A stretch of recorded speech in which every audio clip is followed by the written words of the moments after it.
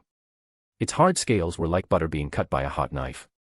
A large explosion rattled the area. The sword beam that made contact with Charybdis shot up into the air at the center of the explosion. The barrier stopped it from going higher into the air, but it dissipated the energy around the barrier. The Pegasus knights and monsters who saw it were in awe. They stood in place looking at it. The power of the attack was the last thing on their minds. Charybdis was no more. Almost every part of it was gone. It was akin to being disintegrated or atomized. Once everything settled down, a body could be seen falling toward the ground. It was the body of Phobio. Arttoria jumped down and caught the body, lest a gruesome scene take place when he made impact on the ground. She caught Phobio and just lay him on the ground. The barrier started to go down and Rimuru quickly made his way there. Phobio's body was there, but also something else, that looked fleshy looking. Absorb that, Rimuru. Also, you can come out Carrion, I know you're there. From the bushes, Carrions popped out. He looked a little freaked out after witnessing that strength. He started counting his lucky stars for allying with someone of Artoria's caliber. He quickly got himself together though. That was something else you did right there. Also, thank you for keeping Phobio alive. I take it you don't really take it to heart what he did. No, I don't. You can handle things internally with him. I can promise you we won't be looking for any kind of retaliation or anything like that. How are things on your end? Thanks for that. As for us, Albiz and Sophia keep bugging me about wanting to come over to your town.